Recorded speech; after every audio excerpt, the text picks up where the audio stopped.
আল্লাহ পাকের বান্দা বান্দীরা, এ পাকের উম্মত উম্মতিরা, বাম্মার কথা বলতে গিয়ে আল্লাহ নবীর একজন সাহাবার কথা মনে পড়ে যায়। সাহাবাটার নাম হচ্ছে হযরত আলকামা রাদিয়াল্লাহু তাআলা আনহু। আল্লাহ নবীকে বড় মহব্বত করে, আল্লাহ নবীকে বড় প্যার করে, আল্লাহ নবীকে বড় ভালোবাসে। কতদিন আল্লাহ নবীর কাছে আসে, আল্লাহ নবীর দরবারে বসে। হঠাৎ করে 3 দিন 4 দিন হয়ে যায়, হযরত আলকামা মসজিদে নববীতে আসে না। হযরত আলকামা আল্লাহ নবীর দরবারে আর আসে না।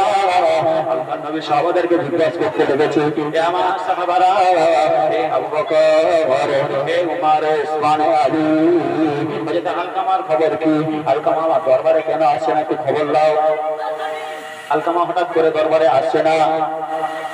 আজ এতদিন হয়ে গেল, আজ 3 দিন হয়ে গেল, হযরত আলকামা কেন আমার দরবারে আসছে না, একটু খেয়াল করো। আর বাড়িতে যাও, আর বাড়িতে গিয়ে দেখো কি ব্যাপার, কি বৃত্তান্ত, কেন আসেনি।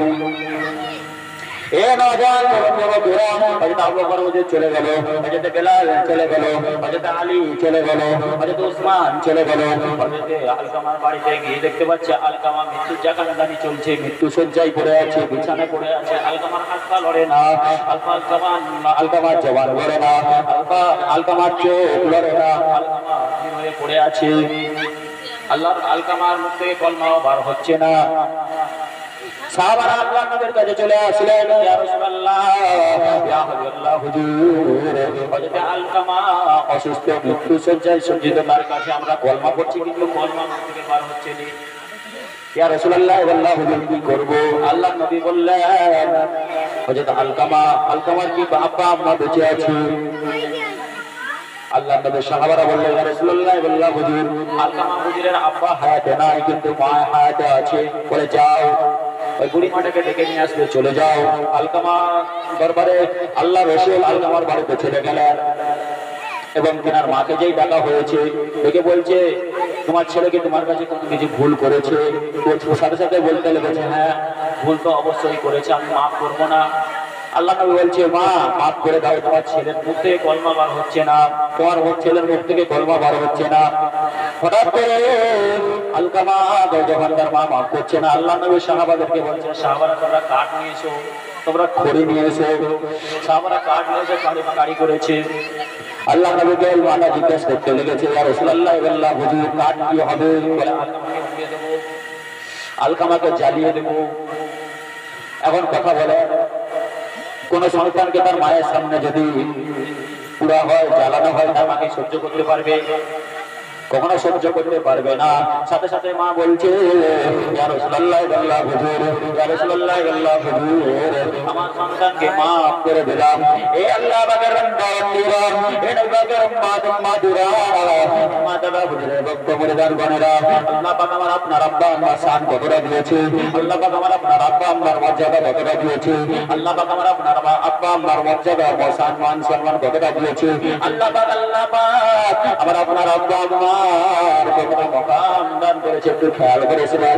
যেই মাটা বলেছে, আমার আলকামাকে আমি ক্ষমা করেছি, আমার আলকামাকে আমি মাফ করে দিয়েছি, আমার আলকামার ভুলকে আমি ক্ষমা করে দিয়েছি।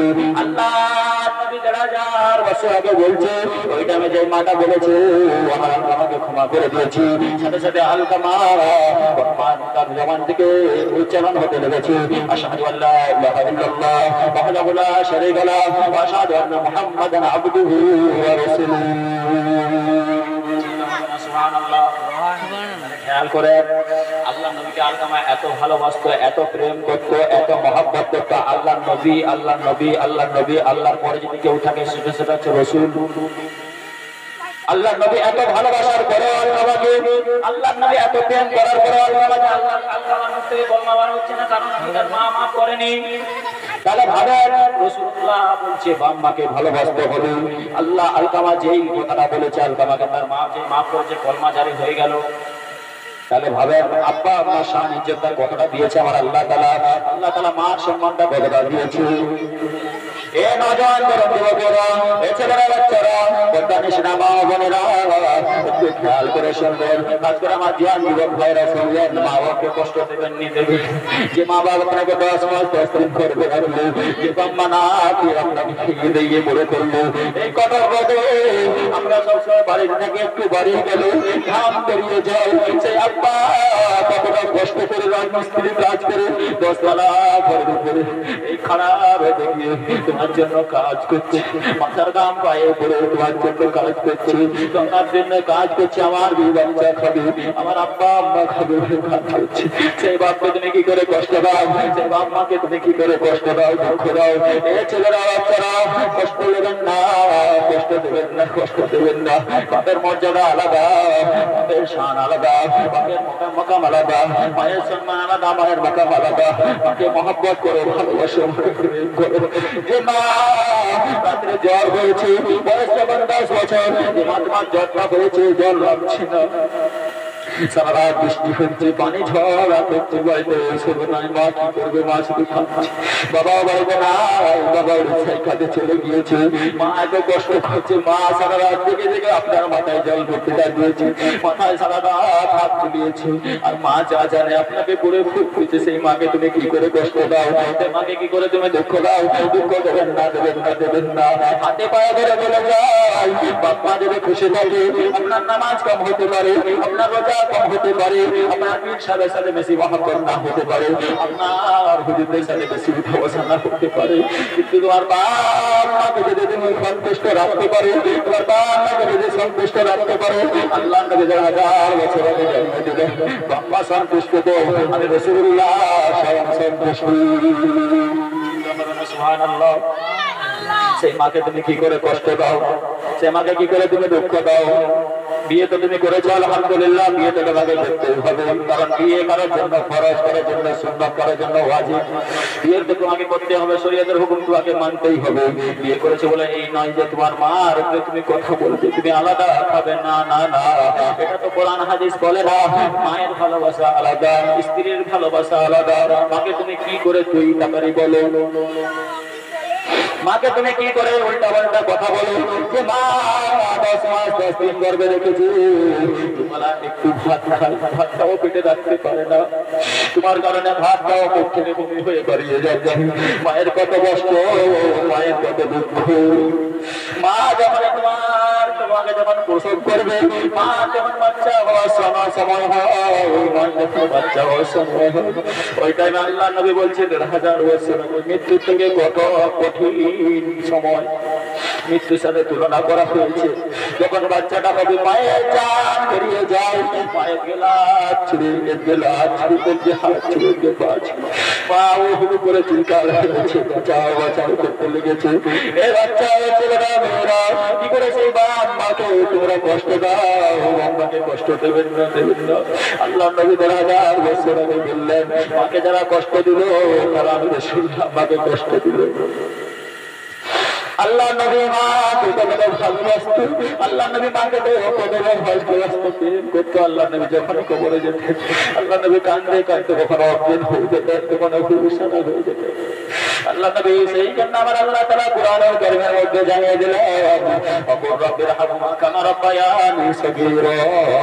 আমার আল্লাহ তাআলা আমাদেরকে উপরে কি বলছে, আমার বান্দা বান্দীরা, তোমার বাপ মার জন্য তোমরা দোয়া করো, তোমার বাপ মার জন্য তোমরা আমি আল্লাহ আমার কাছে এমন হয়ে যাও। আল্লাহ আমাদেরকে যেমন ছোট্টবেলায় আমার আব্বা আম্মা কষ্ট করে মানুষ করেছে, লালন পালন করেছে, আল্লাহ পাক আজকে দুনিয়া জেনে আমার আব্বা আম্মা না, আল্লাহ পাক আজকে আমার আব্বা আম্মা বড় আজকে তারা কবরে চলে গিয়েছে। আল্লাহ পাক আমার বাবা মা যেমন আমাদেরকে মানে মানুষ করেছে, আল্লাহ পাক যতটুকু ভাবে তাদেরকে কবরে মানুষ করো। হবে না? সুবহানাল্লাহ। এই দোয়াটা শিখিয়েছে স্বয়ং আমার আল্লাহ, আমার আল্লাহ তাআলা শিখিয়েছে। সেই বাপ মাকে কি করে কষ্ট দাও, সেই মাকে কতটা কষ্ট দাও, যে মাকে একবার মা যদি বলে দেয় সমস্ত ইবাদত বেকার, আমি মাওলানা হতে পারি, 12 বছর পড়তে পারি, আমার কোনো যদি কাজে কর্মে আমার আব্বা আম্মা অসন্তুষ্ট হয়ে যায়, আমার বেকার, আমার কোনো কাজ আসবে না, বেকার হয়ে যাবে, বরবাদ হয়ে যাবে। এখনো পর্যন্ত কিছু মা হলে আমার কাছে যায়, গিয়ে বলে আমার আব্বা ছেলে কথা শুনে না, দুদিন ছাড়া বিচার হচ্ছে, মা বাপকে ধরে আবার ছেলেরা মারছে। তাকে তুমি এমন বাড়িতে নিয়েছো, কোন মেয়েকে তুমি বিয়ে করেছো, ওই মেয়েটা যদি তোমার বাপ মাকে আপন না করতে পারলো, ওই মেয়েটা যদি তোমার বাবা-মাকে ভালো না বুঝতে পারলে ওই মেয়েটার কোনো মূল্য নাই, ওই মেয়েটার কোনো দাম নাই। ওরে মা বোনেরা ছেলেরা, তুমি কি করে তোমার স্বামীকে কান ধরে বলো? তোমার মা তোমার স্বামীকে কি উল্টা পাল্টা কথা বলে তার মায়ের কাছ থেকে তুমি সরিয়ে নিচ্ছ? তুমি কি জানো না তোমার মাটাও তোমাকে অন্যভাবে জন্ম দিয়েছে, তোমার মাটাও ওরকম কষ্ট করে মানুষ করেছে। তুমি যতটা তোমার মাকে ভালোবাসো, তোমার মা যতটা তোমাকে ভালোবাসে, ঠিক ততভাবে একটা ছেলের মাও তার ছেলেকে ঠিক ততটাই ভালোবাসে। সেই মাটা কত কষ্ট করে মানুষ করলো, সেই মাটা কত করে আপনাকে বলে বললো, সেই মাকে তুমি কি করে কষ্ট দাও? না না, দেবেন না, দেবেন না, দেবেন না। আল্লাহ নবী সাহাবারা দাঁড়িয়ে গেলেন, আসসালাতু ওয়াসসালামু আলাইকা ইয়া রাসূলুল্লাহ, আসসালাতু ওয়াসসালামু আলাইকা ইয়া হাবিবাল্লাহ। আপনি বলেন আমাদের কাছে কার বেশি সম্মান, বাপের বেশি হক না মায়ের বেশি হক? আল্লাহ নবী বলল মায়ের। আবার আল্লাহ নবীকে সাহাবারা জিজ্ঞাসা করলেন, আল্লাহ নবীকে সাহাবারা জিজ্ঞাসা করলেন ইয়া রাসূলুল্লাহ বল্লাহ হুজুর, আমাদের কাছে বাপের হক বেশি না মায়ের হক বেশি? আল্লাহ নবী দ্বিতীয়বার বললেন মায়ের। আবার আল্লাহ নবীকে সাহাবারা জিজ্ঞাসা করলেন ইয়া রাসূলুল্লাহ বল্লাহ হুজুর, কার সম্মানটা আমাদের কাছে বেশি, কার হকটা আমাদের কাছে বেশি, মায়ের না বাপের? আল্লাহ নবী তিনবারও বলল মা মা মা। চতুর্থবার যে জিজ্ঞাসা করেছে ইয়া রাসূলুল্লাহ বল্লাহ হুজুর, আমাদের কাছে কার হকটা বেশি, বাপের না মায়ের? সাথে সাথে আল্লাহ নবী বলল তোমার বাপের। সুবহানাল্লাহ। তিনবার মা বললেন, চারদানা গান আব্বা বললেন। আজকে এই মাকে কি করে কষ্ট দিচ্ছ? আল্লাহ নবী সাহাবারা কতটা ভালোবেসেছিল, মহব্বত করেছিল, যে মা 10 মাস 10 দিন গর্ভে আপনাকে ধারণ করেছে, কষ্ট করে মানুষ করেছে। সে কষ্ট শেষ নাই। যে মা হয়েছে সেই জানে, যে বাচ্চা জন্ম করেছে সেই জানে, যে বাপ ওই যে 10 তলা বিল্ডিং এ এখন কাজ করছে, এই যা রোদে ঘাম, 1 মিনিট 1 সেকেন্ড মাত্র আপনি 10 মিনিট খাড়া রোদে দাঁড়াবেন, আপনার অবস্থাটা কি হয় দেখবেন। যারা রাজমিস্ত্রি কাজ করে তাদের কষ্ট শেষ নাই। পুরো ঘামে